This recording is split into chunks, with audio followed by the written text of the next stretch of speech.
تو اللہ کے دین کو بالفعل قائم کرنے کے لیے، تاکہ نوع انسانی پر ایک ابدی حجت قائم ہو جائے کہ اللہ کا دین قابل عمل ہے، اسے قائم کیا جا سکتا ہے، اور یہ بہترین سماجی نظام ہے، پولیٹیکو سوشو اکنامک سسٹم اس سے بہتر آج تک چشم فلک نے نہیں دیکھا۔ یہ حجت قائم کرنے کے لیے جن حضرات نے اپنی جانوں کا نذرانہ پیش کر دیا، گویا کہ وہ اللہ کے گواہ قرار پائے، ان کے لیے لفظ شہید استعمال کیا گیا۔ دوسرے لیکچر میں آپ کو یاد ہوگا کہ ہم نے یہ بات سمجھنے کی کوشش کی کہ جب اللہ کا دین جزیرہ نماء عرب میں قائم ہو گیا، اور گویا کہ ہم کہہ سکتے ہیں کہ انقلاب محمدی علی صاحب الصلاۃ والسلام کی تکمیل ہو گئی، تو جیسے کہ ہر انقلاب کے ساتھ ہوتا ہے، اس کے بعد کچھ کاؤنٹر ریولوشنری موومنٹ شروع ہوئی۔ چنانچہ سب سے پہلے اندرون ملک عرب جھوٹے نبی کھڑے ہو گئے، نبوت کے جھوٹے دعوے دار، اور بہت سے لوگوں نے حکومت کو زکوٰۃ ادا کرنے سے انکار کر دیا، اور یہ فتنہ اتنا بڑا تھا کہ واقعہ یہ ہے کہ اگر اسے کرش نہ کر دیا جاتا تو انقلاب محمدی علی صاحب الصلاۃ والسلام اسی وقت ناکام ہو جاتا۔ یہ حضرت ابو بکر صدیق رضی اللہ تعالیٰ عنہ کے فضائل کا سب سے درخشاں باب ہے کہ انہوں نے اپنے عزم اور ہمت اور استقلال اور اللہ پر اعتماد، اللہ پر توکل اور بھروسے کے ساتھ ان دونوں فتنوں کو آئرن ہینڈ کے ساتھ کرش کر دیا، اور سال سوا سال ہی میں ان دونوں کاؤنٹر ریولوشنری موومنٹس کو ختم کر کے اس کے بعد انہوں نے جلد ہی اس نظام کا گویا کہ انچارج حضرت عمر رضی اللہ تعالیٰ عنہ کو بنا دیا کہ جو خلیفہ ثانی ہے۔ پھر ہم نے دیکھا کہ حضرت عمر کے زمانے میں رضی اللہ تعالیٰ عنہ توسیع کا جو عمل ہے، توسیع انقلاب محمدی کا عمل بڑی تیز رفتاری کے ساتھ جاری ہوا، فتوحات کا سیلاب آیا، ایران پوری سلطنت تہس نہس ہو کر رہ گئی، اس کے پرخچے اڑ گئے، سلطنت روما اپنے تمام شمالی افریقی مقبوضات سے محروم، مغربی ایشیا سے اسے بے دخل کر دیا گیا، صرف وہ یورپ کے اندر محدود ہو کر رہ گئی۔ اب ظاہر بات ہے کہ اس کے خلاف بھی تو پھر رد عمل ہونا تھا، کاؤنٹر ریولوشنری موومنٹس اٹھنی تھی۔ تو سب سے پہلے حضرت عمر رضی اللہ تعالی عنہ کی خلافت اور اس کے چراغ کو بجھانے کے لیے ایران کی طرف سے رد عمل ظاہر ہوا۔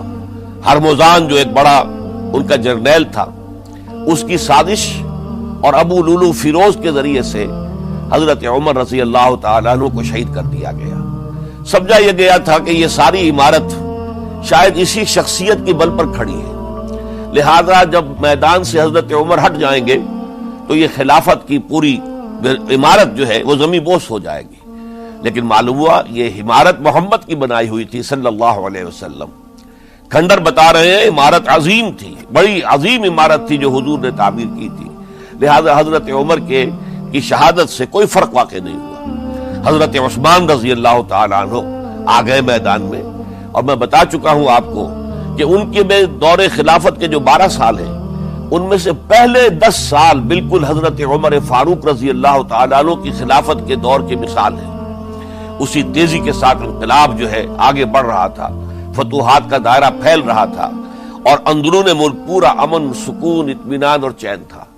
لیکن ان کی دور خلافت کے آخری دنوں میں اب یہودیوں کی طرف سے رد عمل اور ایک کاؤنٹر ریولوشنری موومنٹ عبداللہ ابن سبا کے ذریعے سے، کہ جس نے اسلام کا لبادہ اوڑھا اور منافقت کے پردے کے ساتھ وہ عالم اسلام میں داخل ہوا، اور اس نے چونکہ دیکھ لیا پرانی چپقلش ہے، پرانی چشمک ہے جو قریش کے 2 بڑے قبیلوں کے مابین یا 2 بڑے گھرانوں کے مابین چلی آ رہی تھی، بنو ہاشم، بنو امیہ۔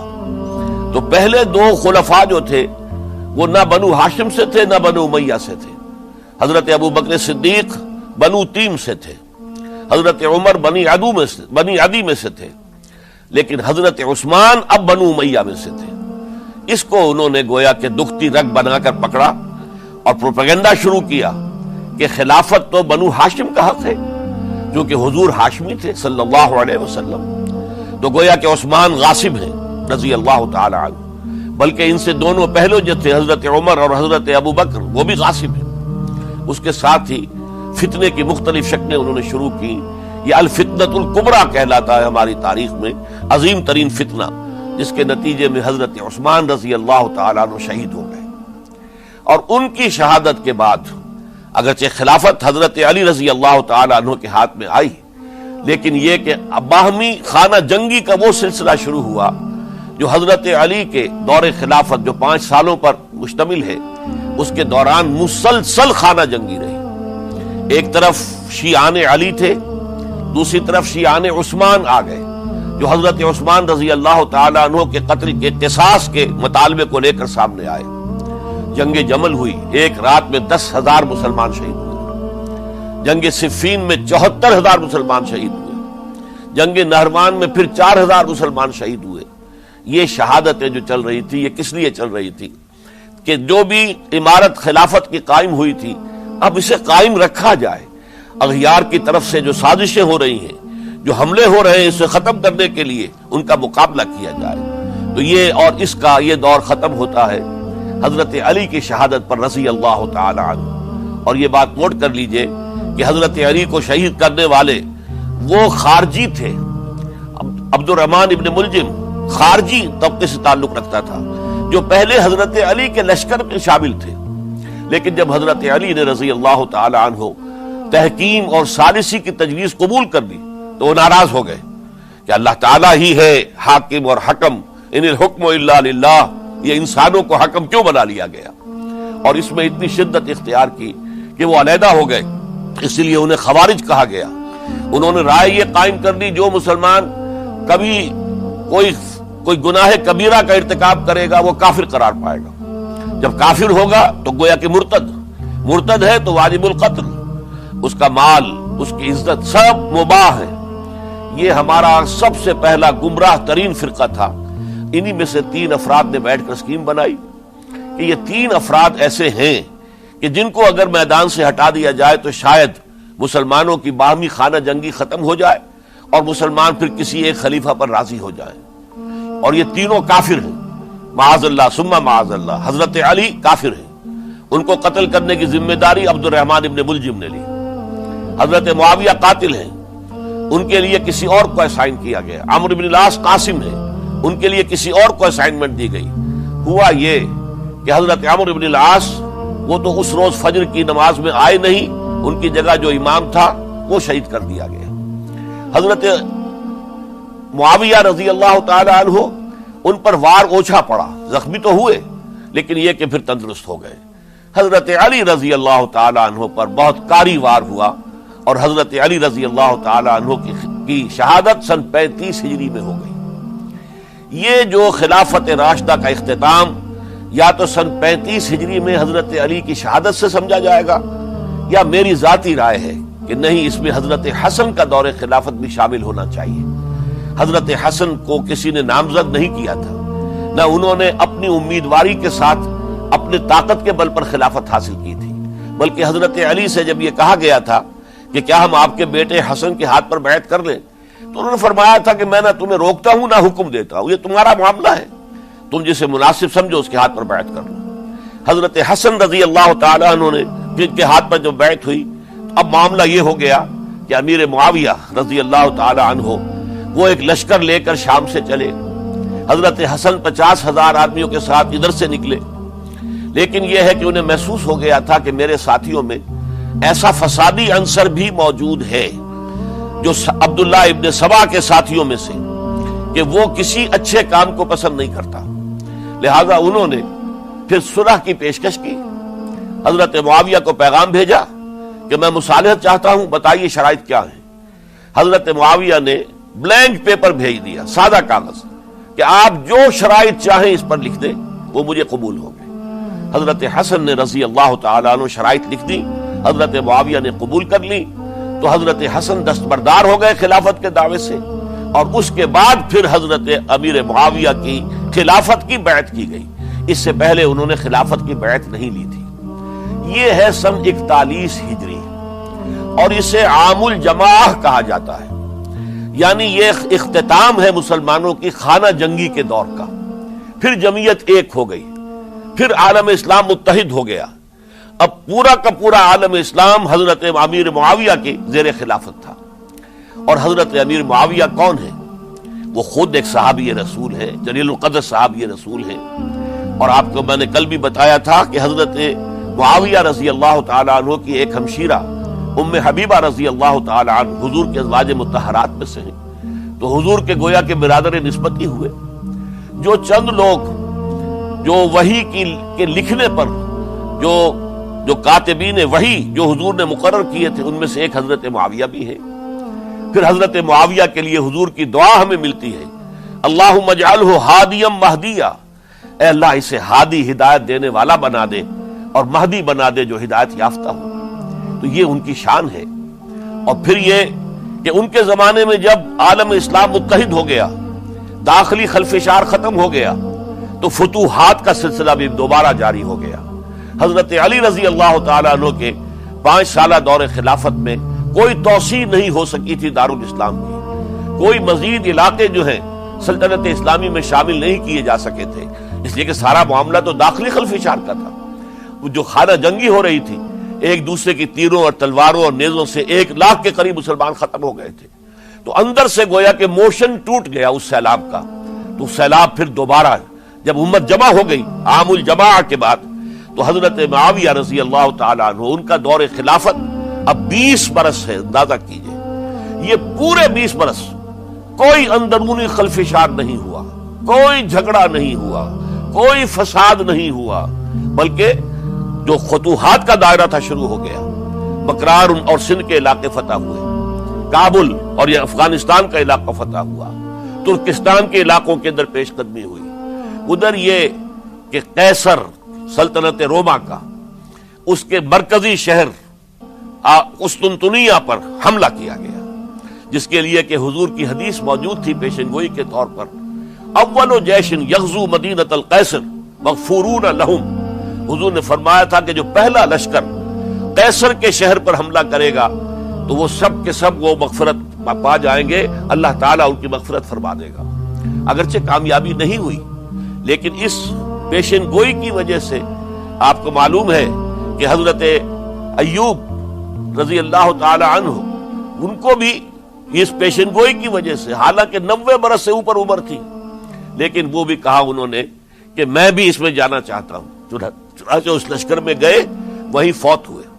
بہرحال یہ سارے کارنامے اپنی جگہ پر، امن و امان اپنی جگہ پر، اس کے باوجود اہل سنت والجماعت حضرت معاویہ کے دور خلافت کو خلافت راشدہ میں شامل نہیں سمجھتے۔ اس کی وجہ کیا ہے؟ خلافت راشدہ کی شرط اولین قرآن مجید کے حکم کے مطابق امرہم شورا بینہم، مسلمانوں کے باہمی معاملات باہمی مشورے سے طے پاتے۔ حضرت ابوبکر صدیق رضی اللہ تعالیٰ عنہ سقیفہ بنی سعدہ کے اندر مشورے کے بعد ان کو منتخب کیا گیا اور ان کے ہاتھ پر بیعت ہوئی۔ حضرت عمر رضی اللہ تعالیٰ عنہ کو حضرت ابوبکر نے مسلمانوں سے مشورہ کر کے پھر نامزد کیا۔ حضرت عثمان کے لیے حضرت عمر رضی اللہ تعالیٰ عنہ نے اپنے جانشین کے لیے 6 افراد پر مشتمل کمیٹی بنا دی، جو بڑے سے بڑے جو اصحاب جو جن کے بارے میں کہا گیا ہے کہ جن کو دنیا ہی میں بشارت دے دی گئی تھی، جو عشرہ مبشرہ میں سے جو باقی تھے، ان کے اوپر مشتمل کمیٹی بنا دی کہ آپ لوگ طے کر لیں اور اپنے سے کسی ایک پر جمع ہو جائیں۔ اس اعتبار سے حضرت علی کے ہاتھ پر بھی جو بیعت ہوئی ہے تو وہ اہل مدینہ کے دباؤ پر ہوئی ہے، ان کے مطالبے پر ہوئی ہے۔ حضرت علی خود جو ہے وہ خلافت کے مدعی نہیں تھے، بلکہ انکار کرتے رہے، چونکہ فتنے کا دور تھا۔ حضرت عثمان شہید ہوئے تھے، مسلمانوں کے دل زخمی تھے۔ اس حالت میں وہ سمجھتے تھے کہ اگر میں یہ خلافت جو ہے اپنے ہاتھ میں لے لوں گا تو ہو سکتا ہے کہ اس کا حق ادا نہ کر سکوں، لیکن یہ کہ جب انہوں نے دیکھا کوئی اور بھی تیار نہیں، طلحہ بھی تیار نہیں، زبیر بھی تیار نہیں، تو آخر مسلمانوں کو بغیر امارت کے چھوڑا تو نہیں جا سکتا، تو حضرت علی نے وہ قبول کر لی۔ حضرت حسن کے بارے میں بتا چکا ہوں کہ ان کے بارے میں لوگوں نے کہا تو حضرت علی نے فرمایا میں نہ حکم دیتا ہوں نہ روکتا ہوں۔ لیکن حضرت امیر معاویہ رضی اللہ تعالیٰ عنہ صحابی بھی ہیں، حضور کے قرابت دار بھی ہیں، کاتبین وحی میں سے بھی ہیں، پھر ان کا دور حکومت امن، سکون، اطمینان ہر طرح سے جو ہے 20 برس تک کوئی داخلی خلفشات نہیں ہوا، کوئی فساد نہیں ہوا، کوئی باہمی جنگ و جدل نہیں ہوا، بلکہ فتوحات کا دائرہ آگے بڑھا۔ اس کے باوجود چونکہ انہوں نے طاقت سے خلافت حاصل کی، لہذا ان کے دور خلافت کو ہم خلافت راشدہ میں تسلیم نہیں کرتے، حالانکہ وہ خود راشد ہیں، اس لیے کہ تمام صحابہ کرام کے بارے میں سورہ حجرات میں فرمایا وَلَكِنَّ اللَّهَ حَبَّبَ إِلَيْكُمُ الْإِيمَانَ وَزَيَّنَهُ فِي قُلُوبِكُمْ وَكَرَّهَ إِلَيْكُمُ الْكُفْرَ وَالْفُسُوقَ وَالْعِصْيَانَ أُولَٰئِكَ هُمُ الرَّاشِدُونَ۔ تمام صحابہ کرام کی شان یہ ہے کہ اللہ تعالیٰ نے ان کے دلوں میں ایمان کو کھبو دیا ہے، ایمان ان کے دلوں میں رچ گیا ہے، بس گیا ہے، جم گیا ہے، اور کفر سے فسق سے انہیں تبھی نفرت ہو گئی ہے، اور یہ سب کے سب راشدون ہیں۔ تو تمام صحابہ راشدون ہیں، اس اعتبار سے خود حضرت امیر معاویہ بھی راشدون میں شامل ہے، لیکن خلفائے راشدین میں شامل نہیں ہے۔ خلفائے راشدین عام طور پر تو ہم کہتے ہیں حضرت ابو بکر، حضرت عمر، حضرت عثمان، حضرت علی۔ میں نے اپنی ذاتی رائے، حقیر سی رائے عرض کی ہے، اس میں حضرت حسن کا دور بھی شامل ہونا چاہیے 6 مہینے کا، تب وہ 30 برس پورے ہوتے ہیں، جو حدیث میں آیا ہے کہ خلافت جو ہے وہ 30 برس رہے گی، اس کے بعد ملوکیت شروع ہو جائے گی۔ تو ملوکیت کا پہلا قدم یہ تھا کہ حضرت معاویہ نے طاقت سے بزور خلافت حاصل کی، اس لیے ان کو خلیفہ راشد ہم نہیں کہتے۔ البتہ یہ ضرور ہے کہ ان کا دور بہت پرسکون دور تھا۔ البتہ جب 10 برس گزر گئے حضرت معاویہ کے دور حکومت کو، اب میں یہاں لفظ خلافت کی بجائے دور حکومت استعمال کر رہا ہوں، جو کہ خلافت راشدہ سے ذرا اس کا فرق واضح ہو جائے، تو اس وقت ایک اور صحابی، جلیل القدر صحابی مغیرہ ابن شعبہ رضی اللہ تعالی عنہ، وہ حضرت معاویہ کے پاس آئے اور انہوں نے یہ کہا کہ دیکھیے، اگر آپ نے اپنے بعد اپنا جانشین نامزد نہ کیا تو ہو سکتا ہے پھر فسادات پیدا ہو جائے، پھر مختلف لوگ خلافت کا دعویٰ لے کر کھڑے ہو جائیں، پھر خانہ جنگی ہو جائے۔ 5 برس کی خانہ جنگی میں 1 لاکھ سے زیادہ مسلمان شہید ہو چکے ہیں، قتل ہو چکے ہیں، ہلاک ہو چکے ہیں۔ اب دوبارہ وہی دور نہ آ جائے، لہذا آپ اپنا جانشین نامزد کر دیجئے۔ امیر معاویہ ریلیکٹنٹ تھے، لیکن انہوں نے دلائل دیے، دلائل مضبوط تھے۔ انہوں نے کہا کہ اب کبار صحابہ دنیا سے رخصت ہو چکے ہیں، وہ جماعت کہ جن کی تربیت اور تزکیہ، جن کی تعلیم حضور نے خود کی تھی اور ان کو اندر سے پاک کر دیا تھا، ان کی نیتیں بالکل پاک ہو چکی تھی، کوئی نفسانیت ان میں نہیں رہی تھی، وہ جماعت تو اکثر و بیشتر اب ختم ہو چکی، فوت پا چکے، وفات ہو چکی۔ لہذا اب جو ہے اکثر و بیشتر نو مسلم ہیں، جو بعد کے فتوحات کے ذریعے سے اسلام لائے ہیں، لہذا ان کے اندر نہ وہ پختگی ہے، نہ ان کے اندر وہ تقوی ہے، نہ تدین ہے، نہ اصول پرستی ہے۔ اسلام کی پوری تعلیمات جو ہیں وہ ان کے وجود کے اندر، ان کے شعور کے اندر گہری اتری ہوئی نہیں ہے، لہذا اب صورتحال وہ نہیں رہ سکے گی جو حضرت ابو بکر یا حضرت عمر یا حضرت عثمان یا حضرت علی کے زمانے میں تھی، لہذا آپ نامزد کیجئے۔ یہ بھی بتا دوں کہ مغیرہ ابن شعبہ کون تھے رضی اللہ تعالیٰ عنہ۔ نمبر 1 یہ کہ یہ اصحاب شجرہ میں شامل ہیں، جن 1400 یا 1800 افراد نے حضور سے بیعت کی تھی صلح حدیبیہ سے متصل قبل، اس درخت کے نیچے بیٹھ کر، جس کے بارے میں سورہ فتح میں فرمایا گیا کہ لقد رضی اللہ عن المؤمنین اذ یبایعونک تحت الشجرہ، اللہ ان تمام اہل ایمان سے راضی ہو گیا جو ہے نبی صلی اللہ علیہ وسلم آپ کے دست مبارک پر بیعت کر رہے تھے اس درخت کے نیچے، ان میں سے موجود، ان میں یہ مغیرہ ابن شعبہ ہے۔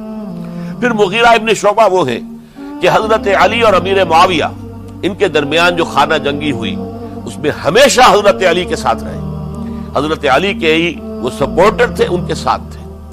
اس پہلو سے اچھی طرح سمجھ لیجئے کہ یہ نہیں ہے کہ وہ در حقیقت کو پہلے سے وہ امیر معاویہ کے ساتھی تھے، نہیں، لیکن اب جو صورتحال وہ دیکھ رہے تھے، جہاں دیدہ انسان تھے، بہت بڑے سیاستدان تھے، جانتے تھے حالات کو، حالات کے نبض پر ان کا ہاتھ تھا، لہذا انہوں نے یہ مشورہ دیا اور پھر امیر معاویہ نے اس مشورے کو قبول کر لیا اور یزید کی ولی عہدی کا اعلان کر دیا۔ یہ بالکل مڈل ہے حضرت امیر معاویہ کے دور خلافت کا درمیان، یہ 10 سال جب ہو گئے تھے حضرت امیر معاویہ کی خلافت کو یا حکومت کو، تب یہ معاملہ پیش آیا اور یزید کے ہاتھ پر یہ بیعت ولی عہدی تمام جو بھی مختلف گورنرز تھے ان کے ذریعے سے کہہ دیا گیا اپنے اپنے علاقے کے لوگوں سے بیعت لے لو. یہ بیعت عام طور پر لوگوں نے کر لی. البتہ 5 شخصیتیں جو بہت نمایاں تھیں انہوں نے اس بیعت سے انکار کیا. ان میں کون تھے ذرا نوٹ کیجئے. حضرت ابو بکر فوت ہو چکے، ان کے بیٹے عبد الرحمن ابن ابی بکر. حضرت عمر فوت ہو چکے، ان کے بیٹے عبداللہ ابن عمر. حضرت زبیر فوت ہو چکے، ان کے بیٹے عبداللہ ابن زبیر. حضرت عباس فوت ہو چکے، ان کے بیٹے عبداللہ ابن عباس. حضرت علی شہید ہو چکے، ان کے بیٹے حسین ابن علی رضی اللہ تعالی عنہم اجمعین. یہ 5 جو امت کے بہت بڑے 5 افراد کے گویا کے وہ چشم و چراغ تھے ان گھرانوں کے، انہوں نے انکار کیا. اور ان میں خاص طور پر عبد الرحمن ابن ابی بکر نے یہ جملہ کہا کہ تم چاہتے ہو کہ قیصر و کسریٰ کی سنت پر عمل کرو کہ باپ کے بعد بیٹا حاکم بن جائے. یعنی ایک قدم تو خلافت کا نظام پہلے ہی نیچے اتر چکا. مشاورت سے تو حضرت امیر معاویہ کا بھی جو نسب ہوا ہے وہ مشاورت سے نہیں ہوا. ایک درجے میں وہ جو اللہ تعالیٰ کے رسول نے عمارت بنائی تھی شاندار، اس خلافت کا جو سیاسی نظام تھا اس میں ایک تو کڑی آ چکی زوال کی کہ ایک شخص نے طاقت کے ذریعے سے خلافت حاصل کر لی. اب اس کی اگلی کڑی لانا چاہتے ہو کہ قیصر و کسریٰ کے طریقے سے خاندان کے اندر ایک قبیلے کے اندر یہ خلافت جو ہے یا حکومت جو ہے نسل بعد نسل، باپ کے بعد بیٹا اور بیٹے کے بعد پوتا، اس کو ہم کبھی گوارا نہیں کریں گے. حضرت امیر معاویہ بہت دانشمند انسان تھے. انہوں نے ان 5 حضرات پر کوئی تشدد نہیں کیا، کوئی جبر نہیں کیا، بلکہ رہنے دیا. ٹھیک ہے یہ بیعت نہیں کر رہے، ابھی تو بیعت ولی عہدی ہے، کوئی حرج نہیں. لہذا کوئی جھگڑا، کوئی اس وجہ سے کوئی فساد، اس بنا پر کوئی جنگ نہیں ہوئی. 10 سال گزر گئے، یعنی 10 سال تک یزید ولی عہد رہا ہے. 10 سال تک. اور اس سوائے ان 5 بڑی شخصیتوں کے جو پوری امت تھی، عوام الناس تھے، ان سب نے اسے قبول کیا. یہ صورتحال اب جب پیدا ہوئی جب حضرت امیر معاویہ کا انتقال ہو گیا، یہ سن 60 ہجری ہے. اب سوال پیدا ہوا کہ وہ ولی عہدی کی بیعت اب بیعت خلافت میں منتقل ہو جائے گی. لہذا پھر یہ ہوا کہ سب لوگوں سے، سب گورنروں کو لکھ دیا گیا تمام صوبوں کے اندر کہ اپنے اپنے لوگوں سے بیعت لے لو. ظاہر بات ہے کہ وہاں کوئی ریفرنڈم نہیں ہوتا تھا، کوئی ووٹ نہیں ہوتے تھے کہ اس کی پرچیاں ڈالی جا رہی ہوں، ایک ایک شخص سے رائے لینا نہیں ہوتی تھی، بلکہ اس وقت کی جمہوریت یہ تھی اور شورائیت یہ تھی کہ ڈفرنٹ کلینز ہیں، ڈفرنٹ فیملیز ہیں، ڈفرنٹ ٹرائبز ہیں، ان کے سردار، ان کے بڑے لوگ، ان کے اہم لوگ بیعت کر لیں تو گویا کہ سب کی بیعت ہو گئی. وہ ایک قبائلی نظام تھا اور اس میں یہ نہیں تھا نظام کے ووٹ بنے ہوئے ہوں اور اس کی پرچیاں ڈالی جا رہی ہوں. تو تمام عالم اسلام نے گویا کہ بیعت قبول کر لی اب یزید کی بحیثیت خلیفہ. اب وہ جو 5 آدمی تھے ان میں سے ایک فوت ہو چکے تھے، حضرت عبد الرحمن ابن ابی بکر رضی اللہ تعالی عنہما، دونوں فوت ہو گئے، لیکن باقی 4 رہ گئے. ان 4 کو نوٹ کیجئے، اور یہ بڑا سینسٹیو ایشو ہے جس پر میں اب گفتگو کر رہا ہوں. ان 4 میں کون ہیں؟ عبداللہ ابن عباس، عمر میں سب سے بڑے وہ ہیں، اور ان کی شان یہ ہے کہ انہیں حبر الامہ کہا گیا ہے، امت کے سب سے بڑے عالم، اور قرآن مجید کے وہ سب سے پہلے مفسر ہیں. اصل جو جتنی بھی تفسیری روایات ہمیں ملتی ہیں حضرت عبداللہ ابن عباس کے شاگردوں سے، تابعین سے، لہذا ان کا بہت اونچا مقام ہے. حضرت عبداللہ ابن عمر، ان کا مقام بھی آپ کو معلوم ہے، حدیثوں کی کتنی بڑی تعداد ہے جو عبداللہ ابن عمر سے مروی ہے، اور اس کو سلسلۃ الذہب کی پہلی کڑی کہا جاتا ہے. روایت حدیث میں جو سنہری زنجیر ہے اس کا آغاز حضرت عبداللہ ابن عمر ہے. ایک طرف یہ دونوں ہو گئے، ان دونوں کی رائے کیا ہوئی؟ اگرچہ کام غلط ہوا ہے، یہ اس طریقے سے قیصر و کسریٰ کی روایت پر عمل کرنا غلط ہے، لیکن یہ اتنی بڑی غلطی نہیں ہے کہ اس کی وجہ سے باہمی جنگ و جدال ہو، خوریزی ہو، ایک دوسرے کی گردنیں کاٹی جائیں اور فتنہ و فساد پیدا کر دیا جائے. لہذا انہوں نے یزید کی بیعت کر لی. 2 حضرات رہ گئے، یہ نسبتاً نوجوان ہیں، ان دونوں کی پیدائش ہجرت کے بعد ہوئی ہے.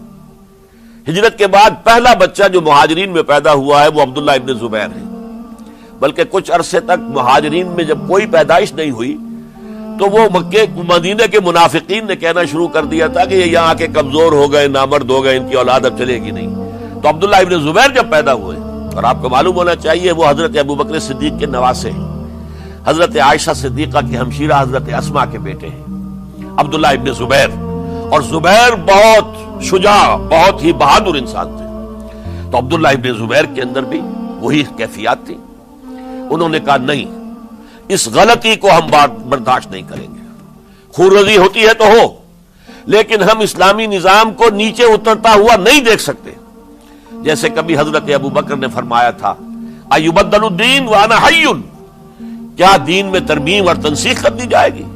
دین کو بدل دیا جائے گا، دین میں تحریف کر دی جائے گی، جبکہ میں ابھی زندہ ہوں، میں جیتے جی یہ نہیں ہونے دوں گا۔ حضرت عبداللہ ابن زبیر کی یہ رائے ہوئی وی ہیو ٹو چیلنج، ہم مقابلہ کریں گے، ہم اسے پیسیولی قبول نہیں کریں گے۔ انہوں نے بیعت سے انکار کیا اور مدینہ چھوڑ کر مکے جا کر حرم کے اندر پناہ گزین ہو گئے۔ یہی معاملہ حضرت حسین ابن علی رضی اللہ تعالی عنہما کا تھا، وہ بھی نہایت شجاع، نہایت جری، نہایت بہادر۔ انہوں نے بھی کہا کہ یہ غلط قیصر و کسریٰ کی روایت جو شروع ہو رہی ہے اسے ہم نے ریزسٹ کرنا ہے اور اسے ہم آگے نہیں چلنے دیں گے۔ ان پر بھی جب دباؤ ڈالا گیا کہ بیعت کرو تو وہ کچھ وقت مان کر کہ دیکھیے میں ایسا شخص نہیں ہوں کہ تنہائی میں علیحدہ کمرے میں بیٹھ کر بیعت کروں، جب عمومی بیعت لوگے تم سب سے تو میں بھی آ جاؤں گا، اس وقت لوگ فیصلہ کریں گے۔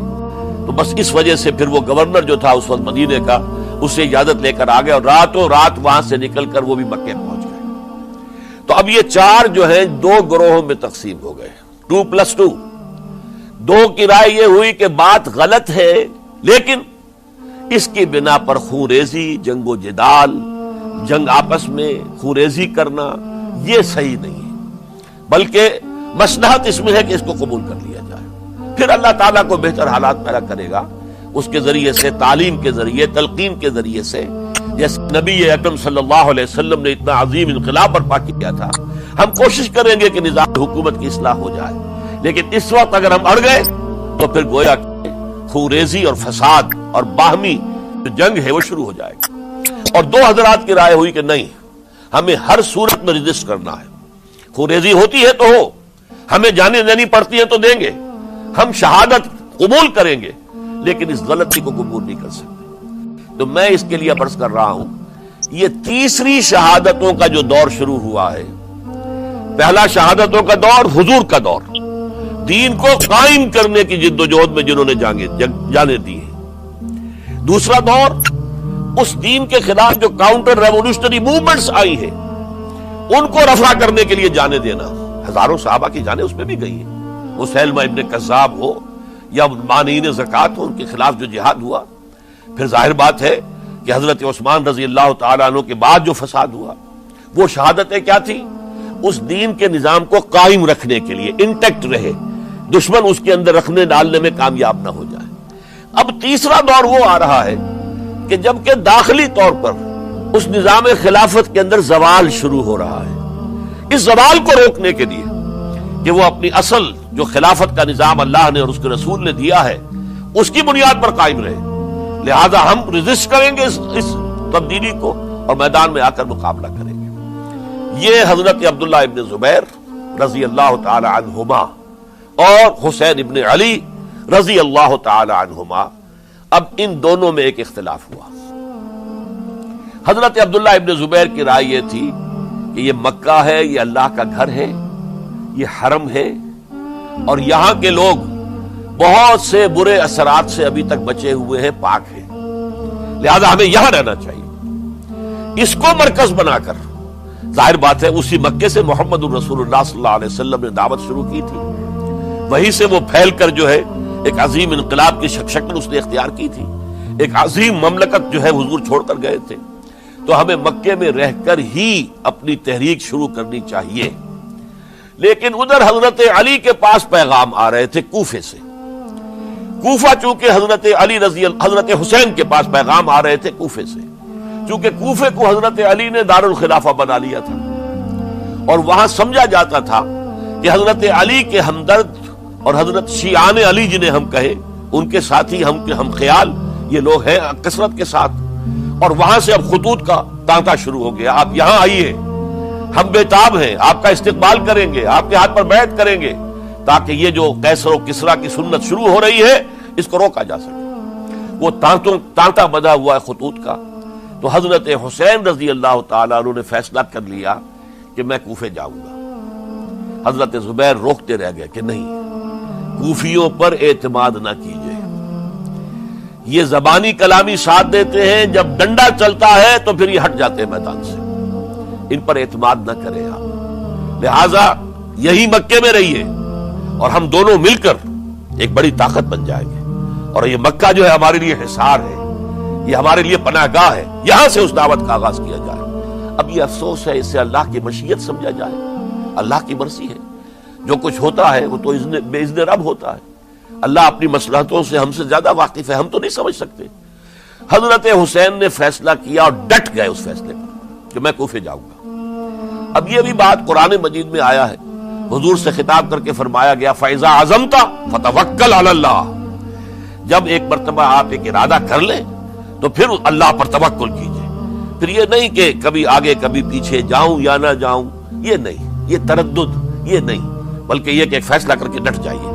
اس لیے کہ جو بھی نتیجہ ہے وہ تو اللہ کے ہاتھ میں ہے, لہذا اللہ پر توکل کیجئے. فَإِذَا عَزَمْتَ فَتَوَكَّلْ عَلَى اللَّهِ. لہذا سب نے سمجھایا حضرت حسین کو کہ آپ کوفے نہ جائیں. سمجھانے والوں میں حضرت عمر بھی تھے رضی اللہ, حضرت عبداللہ ابن عمر بھی تھے رضی اللہ تعالی عنہ. اگرچہ کوئی قرابت داری جو ہے قریبی نہیں تھی, لیکن بہرحال امت کی ایک شخصیت, عظیم شخصیت تھے. سمجھانے میں سب سے زیادہ زور صرف کیا ہے حضرت عبداللہ ابن عباس نے رضی اللہ تعالی عنہ. اور حضرت عبداللہ ابن عباس کون ہے؟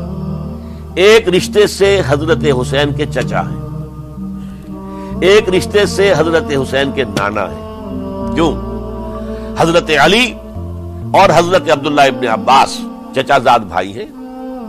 عباس کے بیٹے, ابو طالب کے بیٹے, عباس اور ابو طالب بھائی ہیں. تو یہ فرسٹ کزن تھے حضرت علی اور عبداللہ ابن عباس رضی اللہ تعالی عنہ. لہذا انہوں نے جب کہا تو گویا کہ ایک چچا, ایک بزرگ سمجھا رہا ہے. اور دوسرے رشتے سے حضور نانا تھے حضرت حسین کے, اور حضور بھی کزن تھے حضرت عبداللہ ابن عباس کے, چچا زاد بھائی. اس حوالے سے سمجھ لیجئے کہ حضور کے کزن نانا کے درجے میں آ گئے. تو یہ دو رشتے تھے حضرت عبداللہ ابن عباس کے, اور انہوں نے بڑی الہا و زاری کے ساتھ, بڑی اپنے مقام سے نیچے اتر کر خوشامد کی ہے. حسین خدا کے لیے باز آ جاؤ, حسین خدا کے لیے باز آ جاؤ. حسین اگر جانا ہی ہے تو اپنے بال بچوں کو لے کر نہ جاؤ. جس طریقے سے تمہارے باپ حضرت علی رضی اللہ تعالیٰ عنہ کو کوفہ کے اندر ذبح کر دیا گیا, کہیں ایسا نہ ہو کہ تمہیں بھی تمہارے بال بچوں کے سامنے ذبح کر دیا جائے. باز آ جاؤ. لیکن حضرت حسین اب اللہ کی طرف سے ان کے دل میں ایک ارادہ پختہ ہو چکا تھا, اور انہوں نے حضرت مسلم بن عقیل کو بھیجا تھا کہ جاؤ میری طرف سے کوفے والوں سے بیعت لے اور پھر مجھے اطلاع دو. وہ گئے, وہاں 12,000 افراد نے بیعت کر لی. اب ان کا خط آ گیا کہ یہاں تو فضا بالکل ہموار ہے, اتنے لوگوں نے بیعت کی ہے, باقی بھی جیسے ہی آپ سامنے آ جائیں گے سب بیعت کر لیں گے. لہذا یہاں پر وہ ریزسٹنس کے لیے گویا کہ ہمارے پاس طاقت اس کوفے کے اندر بہت مضبوط طاقت ہوگی کہ ہم یزید کی حکومت کے خلاف ریزسٹ کر سکیں. اس کے بعد ہوا کیا؟ یزید نے عبید اللہ ابن زیاد کو گورنر بنا کر بھیج دیا. یہ شخص تھا بہت ڈنڈا چلانے والا. اس نے سختیاں شروع کی تو بہت سے لوگ اس بیعت سے تائب ہو گئے. لیکن مسلم بن عقیل وہ میدان میں آئے, اور ان کے ساتھ ہزاروں آدمی آ گئے جنہوں نے بیعت کی تھی, ابھی تک بیعت پر قائم تھے, اور انہوں نے گورنر کے گھر کا گھیراؤ کر لیا. گورنر کے ساتھ 30-40 آدمی تھے کل. وہ چھتوں پر چڑھ گئے, وہاں سے پتھراؤ کیا, اور وہاں سے جو 30-40 آدمی کوفے کے تھے ان سے کہا تم اپنے اپنے لوگوں کو کہو کہ چلے جائیں واپس یہاں سے. انہوں نے اوپر سے کہنا شروع کیا, ڈرایا, بہت خوفناک نتیجہ نکلے گا, اب عبید اللہ ابن زیاد تم سب کو ہلاک کر دے گا. ایک ایک کر کے بھیڑ چھٹتی چلی گئی اور صرف چند افراد رہ گئے, اور اس کے نتیجے میں حضرت مسلم بن عقیل شہید کر دیے گئے. بلکہ ایک شخص حامی نے انہیں پناہ دی تھی کوفے میں, ان کو بھی قتل کر دیا گیا, شہید کر دیا گیا. اس پر یہ ہے کہ انہوں نے ایک شخص کے ذریعے سے پیغام دیا قتل کیے جانے سے پہلے کہ دیکھو میرا تو وقت آ گیا ہے، میں تو اب قتل ہو جاؤں گا، شہید کر دیا جاؤں گا، تو میرا پیغام حسین تک پہنچا دو رضی اللہ تعالی عنہ کہ یہاں یہ بغاوت ہو گئی۔ لوگوں نے، کوفیوں نے، الکوفی لا یوفی، کوفی جو ہے وہ پورا نہیں کرتا اپنے عہد کو اور وفا کو، اس کا ایک ثبوت ہمیں مل گیا ہے کہ سب کے سب منحرف ہو گئے بیعت سے، آپ جہاں تک آ گئے وہاں سے واپس چلے جائیے۔ جب حضرت حسین کے پاس یہ پیغام پہنچا اور انہوں نے ارادہ کیا کہ ٹھیک ہے یہ تو حالات بدل گئے، لہذا واپس چلنا چاہیے، شاید عبداللہ ابن زبیر کی رائے ہی صحیح ہے، ہمیں مکے ہی میں بیٹھ کر کام کرنا چاہیے، لیکن اب جو ہے عرب کا ایک خاص مزاج ہے۔ حضرت مسلم بن عقیل کے بیٹے آڑے آ گئے، اب ہم اپنے باپ کے خون کا قصاص لیے بغیر نہیں جائیں گے، اور حضرت حسین رضی اللہ تعالیٰ عنہ بامروت انسان، شریف النفس انسان، کیسے ممکن تھا غیرت مند غیور انسان وہ کیسے ان کی بات کو رد کر دیتا؟ لہذا اچھا چلو چلتے ہیں کوفے کی طرف، آگے بڑھتے چلے گئے، کربلا میں پہنچ گئے، جو کچھ وہاں ہوا ہے پھر آپ کو معلوم ہے۔ اس میں یہ بات ہے پہلے 1000 کا لشکر بھیجا تھا عبید اللہ ابن زیاد نے، اس پر حضرت حسین رضی اللہ تعالیٰ عنہ نے جو باتیں کہیں وہ کچھ اثر انداز ہو گئی۔ ان کا افسر جو تھا حر بن یزید تمیمی، وہ بعد میں حضرت حسین کا حامی ہو گیا اور حضرت حسین کے ساتھ ہی اس کو بھی شہادت نصیب ہوئی۔ پھر دوسرے کو بھیجا عمرو بن سعد، عمرو بن سعد بھی ایک بڑی عظیم شخصیت کا بیٹا تھا، حضرت سعد ابن ابی وقاص جو فاتح ایران تھے اور جن کو غزوہ احد کے موقع پر حضور نے فرمایا تھا کہ اے سعد تیر چلاؤ، میرے ماں باپ تم پر قربان ہوں، جبکہ احد میں گھیراؤ کر لیا تھا حضور کا اور کفار قتل کرنے کے لیے ہجوم کر رہے تھے، اور کچھ حضرات تیر چلا چلا کے انہیں پھینک رہے تھے، دور جو ہے ہٹا رہے تھے، ان میں سے حضرت سعد ابن ابی وقاص بھی تھے۔ پھر وہ فاتح ایران تھے، اسی لیے گورنر بن گئے تھے ایران کے۔ سعد جو ہے ان کا بیٹے، یہ عمرو جو ہے یہ اب ایک بڑے صوبے کا گورنر بھی تھا، اس وقت 4000 آدمی دے کر بھیجا، وہ بھی نرمی کرتا رہا، اس نے کوئی تشدد نہیں کیا، اس کے اندر بہرحال اپنے عظیم باپ کے خون کا کچھ اثر تھا۔ لیکن یہ کہ پھر ابن زیاد کو اطلاع مل گئی کہ عمرو ابن سعد جو ہے وہ تو لے تو لال کر رہا ہے، حملہ نہیں کر رہا، قتل نہیں کر رہا، بلکہ یہ کہ وہ تو اس راستہ بھی دینے کے لیے تیار ہے کہ نہ مدینے کی طرف جائیے اور نہ آپ مکے کی طرف جائیے، نہ کوفے کی طرف جائیے، بلکہ آپ چاہے تو دمشق چلے جائیں، یزید سے اپنا معاملہ کر لیں۔ اس پر ابن زیاد نے پھر وہاں سے خط لکھا ہے، میں نے تمہیں اس کام کے لیے بھیجا تھا، میں نے تمہیں حکم دیا تھا حسین سے میری بیعت لو، یعنی میری بیعت کے ذریعے یزید کی بیعت لو اور اسے پکڑ کر لا کر میرے سامنے پیش کرو۔ لہذا پھر اس نے ایک بہت خوخار شخص کو زیادہ فوج دے کر بھیجا ہے، اور وہ جو ہے اس نے آ کر جو ہے شمر نے پھر اس نے فیصلہ کن معاملہ کیا۔ حضرت حسین رضی اللہ تعالیٰ عنہ نے ان دنوں میں جو وہاں گزرے ہیں، جتنے بھی کوفی آئے ہوئے تھے نا، اکثر و بیشتر تو کوفے کے لوگ تھے، ان سے کہا کہ میں خود نہیں آیا، تم نے مجھے بلایا تھا، اے فلاں ابن فلاں کیا تم نے مجھے خط نہیں لکھا تھا کہ آؤ؟ اے فلاں ابن فلاں کیا تم نے مجھے پیغام نہیں بھیجا تھا کہ یہاں تشریف لائیے؟ اور دیکھو میرے پاس تمہارے خطوط موجود ہیں۔ وہ ایک تھیلا جس میں کہ خطوط ہے وہ ملا کے میدان میں رکھ دیا۔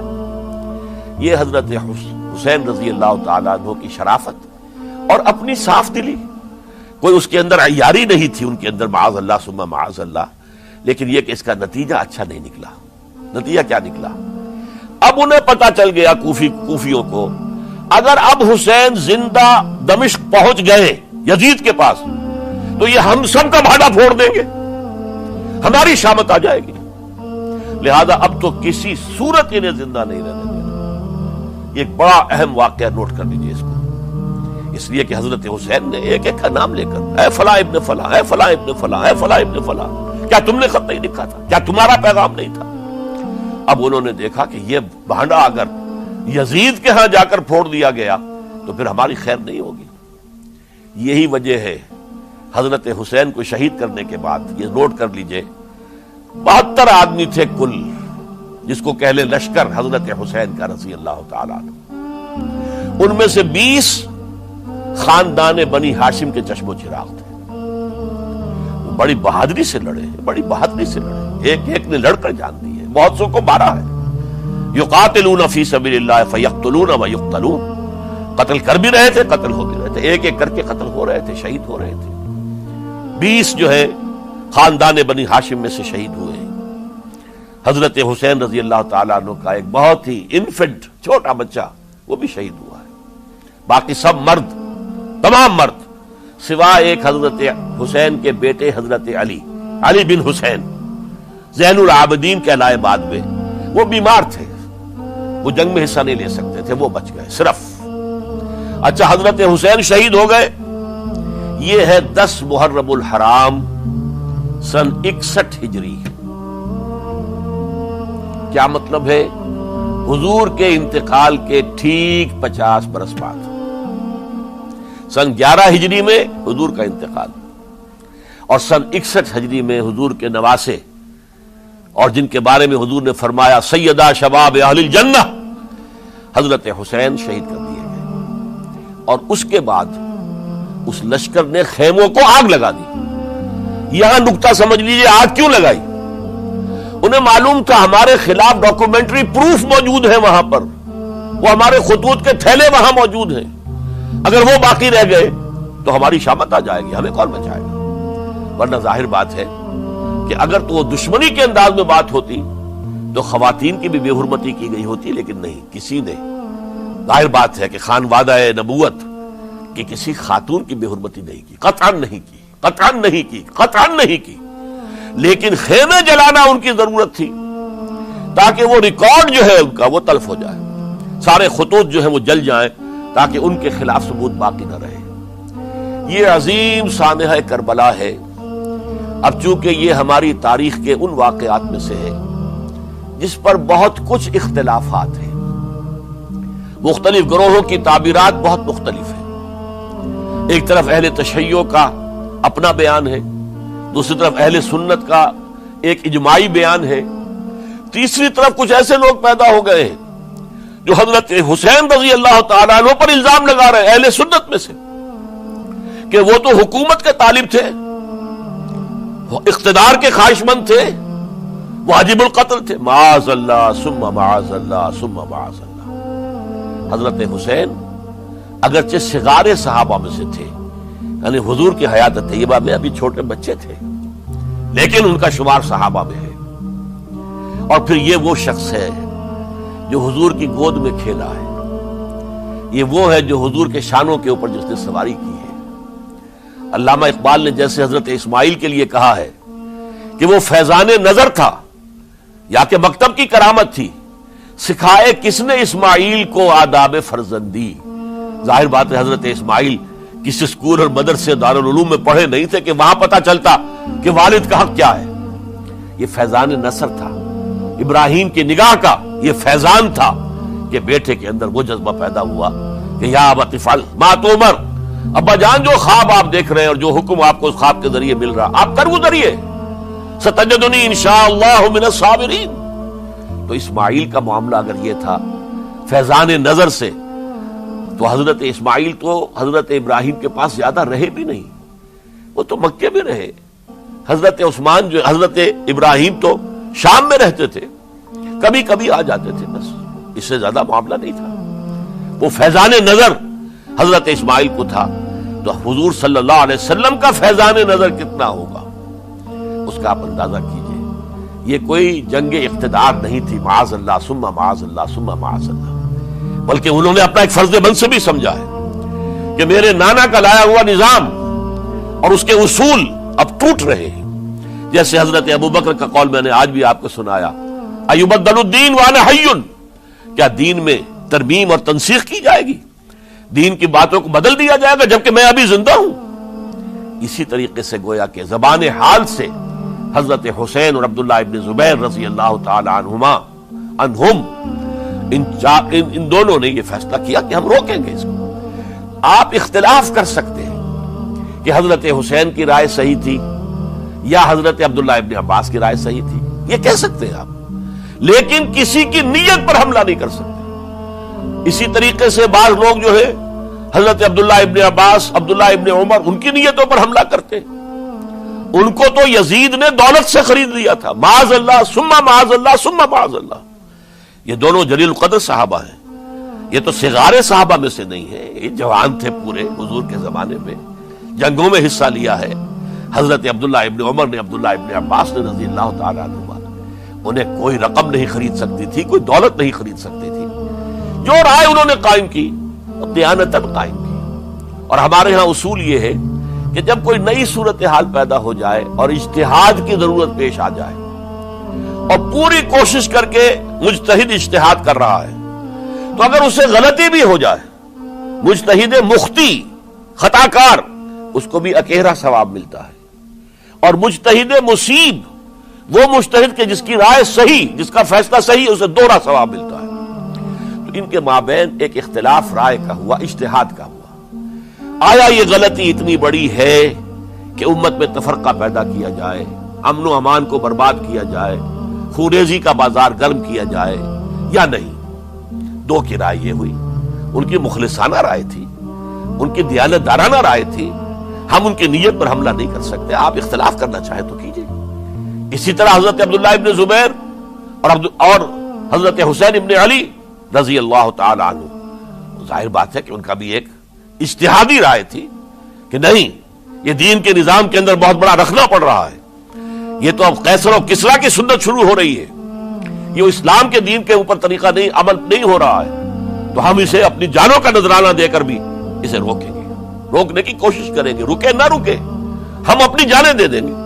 یہ بھی دیانت دارانہ رائے تھی، مخلصانہ رائے تھی، ان کی نیت پر کوئی حملہ کم سے کم اہل سنت والجماعت میں سے کسی شخص کو حق نہیں ہے۔ اس لیے کہ اہل سنت والجماعت کا کہنا یہ ہے، الصحابۃ کلہم عدول، صحابہ جتنے بھی ہیں وہ سب کے سب عدول ہیں، ان میں بدنیتی نہیں آ سکتی، خطا ہو سکتی ہے۔ اہل سنت کے نزدیک معصومیت خاصہ نبوت ہے، نبوت ختم ہو گئی محمد الرسول اللہ صلی اللہ علیہ وسلم پر، آپ کے بعد معصوم کوئی نہیں، ابو بکر بھی معصوم نہیں، عمر بھی معصوم نہیں، عثمان بھی معصوم نہیں، علی بھی معصوم نہیں رضی اللہ تعالیٰ عنہ اجمعین۔ تو معصوم کون ہوگا؟ عبداللہ ابن عباس بھی معصوم نہیں، عبداللہ ابن زبیر بھی جو ہے معصوم نہیں، حسین ابن علی بھی معصوم نہیں، اسی طریقے سے عبداللہ ابن عمر، عبداللہ ابن زبیر، کوئی معصوم نہیں۔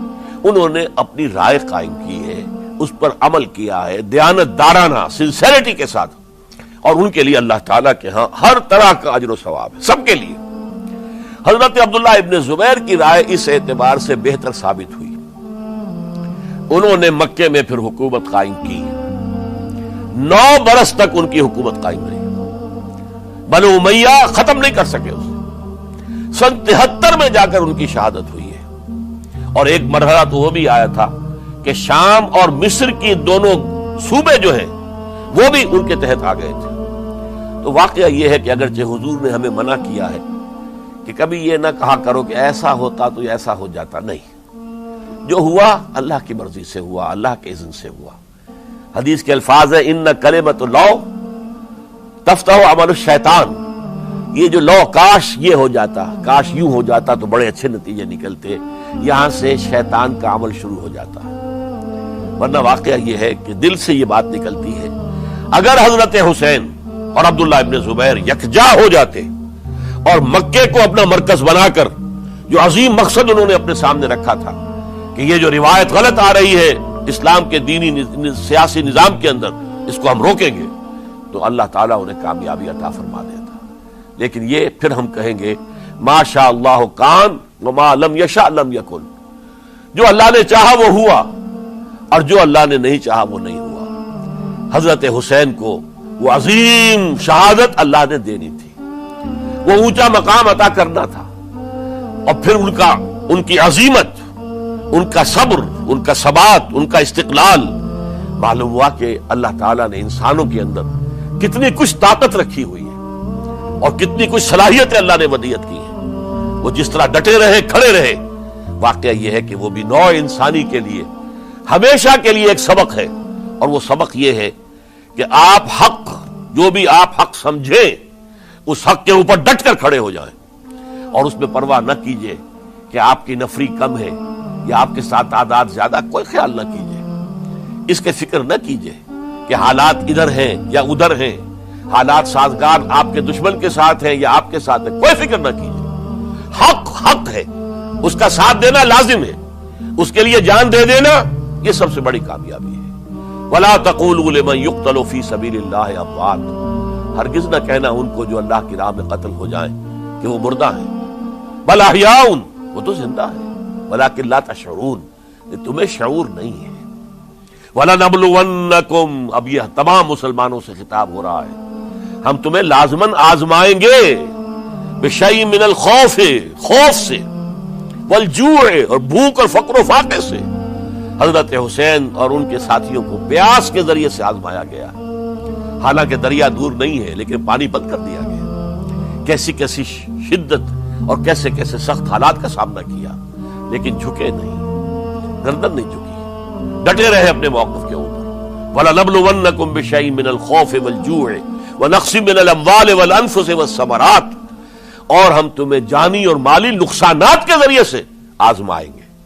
وَبَشِّرِ الصَّابِرِينَ، اور اے نبی بشارت دے دیجئے صبر کرنے والوں، الَّذِينَ إِذَا أَصَابَتْهُمْ مُصِيبَةٌ، وہ کہ جن کو اگر کوئی مصیبت آئے، ان پر نازل ہو جائے، قالوا، تو وہ کہیں گے انا للہ و انا الیہ راجعون، ہم اللہ ہی کے ہیں، اللہ ہی کی طرف ہمیں لوٹ جانا ہے۔ اولئک علیہم صلوات من ربہم ورحمہ، یہ ہیں وہ جن پر ان کے رب کی طرف سے صلوات ہے، درود ہے اور رحمت ہے، واولئک هم المہتدون، اور یہی ہدایت یافتہ ہے۔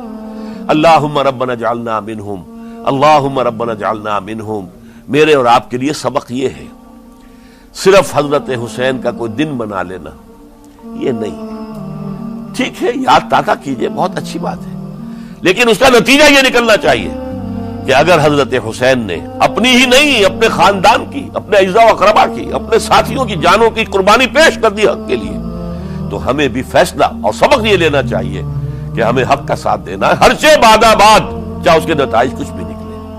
اقول قولی ھذا واستغفر اللہ لی ولکم ولسائر المسلمین والمسلمات۔